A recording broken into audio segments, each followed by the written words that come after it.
is very different from a single eventer.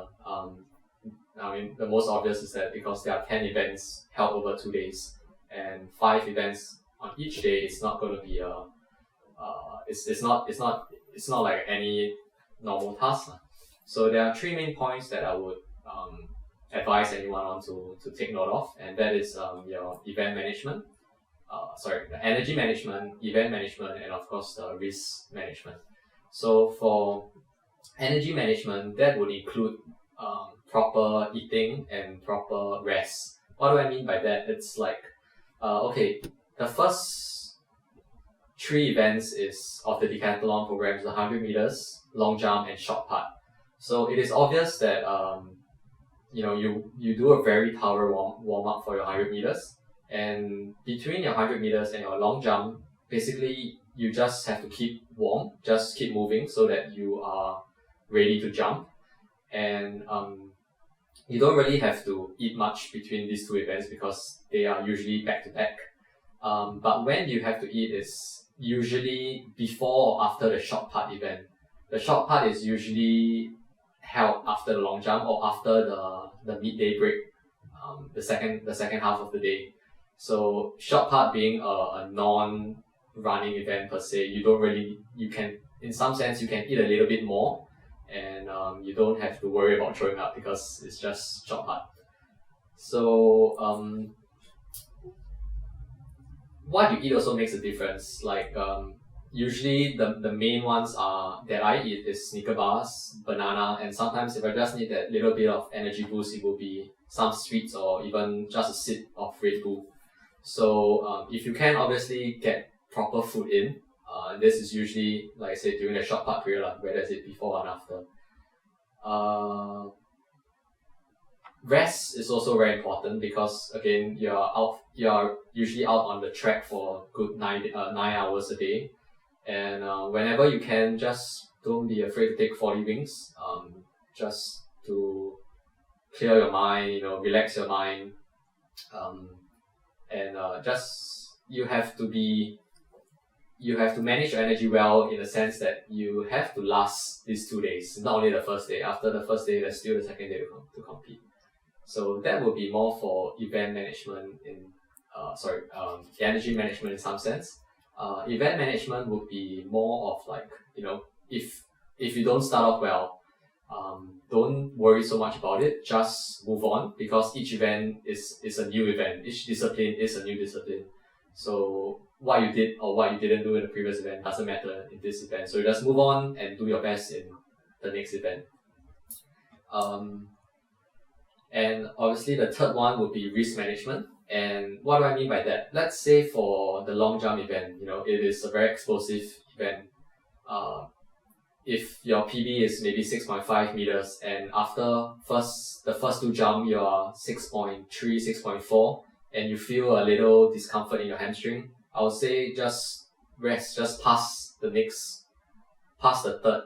third jump, because it's not worth it. If you do aggravate your injury in the third jump, you're gonna be very sian for the next 8 events lah. So in some sense, I guess this is how it is different from a single eventer as well, because when this event finish, you still have to do a couple more events. You're not done for the day yet. So yeah, and that would be risk management for the decathlon. Both training for the decathlon and the decathlon itself, it's a very long term. You have to view it long term. For training wise, I only started training for the decathlon slightly more than a year ago, and to be honest, I only feel as if like right now is when I actually feel ready to train properly for the decathlon. What do I mean by that? It's for the past year, I've been learning more about the techniques and all this management and all the tree management that I was mentioning about. I was more worried about being able to complete the decathlon rather than actually score well in it. So it takes time. I think everything has to have a long-term goal. It really takes time to build up to be a very good multi-eventer.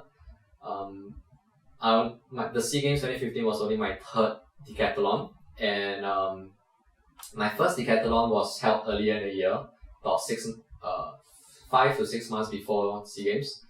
I scored about 4,600 points then, and in literally like 2.5 to 3 months later at the Malaysia Open, I scored another 4,750, so that's maybe about 150 improvement. And again, at SEA Games, there was another improvement by about 150 points at 4,922. So it was quite a pity actually, because again, coming back to event and risk management, coming into the last event, the 1,005, I only had to run a 5-minute 10 to be able to break the 5,000 barrier. But after I think the first 1.5 lap, I felt I felt my injury. I had a calf injury at the time, and I felt it flare up. So it was so bad at the point where I was torn in between continuing the 5-minute 10 pace, or actually just finishing the 1,005. So obviously the bigger picture was that to finish the 1,005, because if I continue the pace and something really snapped, there goes the effort for the past 2 days. So that is one example that I can give right now.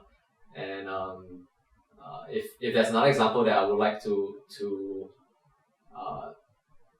caution anyone doing decathlon, is especially for the vertical jumps, where don't set the bar too high, don't set the opening height too high, especially if you're new to it. Like for me, again, I said that right now, I was more worried about completing it rather than going for maximum points. So don't start the bar too high, because you are just putting pressure on yourself. Nobody's going to pressure you to start high. Only you can start any height you want. So that would be another takeaway point. Yeah. Before I moved into the decathlon, I was a very experienced, and I would say relatively strong in my individual event, which was the 400 meters. Good thing for the 400 meters is that it was a very aerobic and anaerobic type of event. So to be honest, I actually think a 400 meter or a 400 meter runner is very suitable to do the decathlon, because the decathlon, you need power as well in the jump events. At the same time, the sprint events are where points can be easily counted from also. And but I would say the 3 events that I fear the most would be the hurdles, the 110 meter hurdles, pole vault, and discus. Discus, right now, if you ask me whether I'm scared of it, obviously I'm not. But it is one event that can screw up your entire decathlon as well, because usually you do a spin, and the discus can just you can foul 3 times very easily. So in risk management, again, even for the long jump, you don't need to be perfect on the board. You can be a 10 cm, 15 cm back for the first jump, and that is fine. You still get a score. That's better than 0 points, which I've actually seen before in a competition. Anyone who wants to start for the training for the decathlon should have at least a strong base in individual event. It doesn't need to be a sprint. You can be very good at jumps as well. You can start training for it. If you are a thrower, I guess you have that upper body strength, but you would need a lot more cardio work to be done for a thrower. And I would say it would take at least 3 to 5 years of development before you can actually hit a good 6,000 points. Like for myself, I'm not even 5,000 yet, but I would say that's about a year. So if I do continue training, I do believe that the results will come. Yeah. So at the end of the day, trust in your trainings and believe in yourself. Yeah.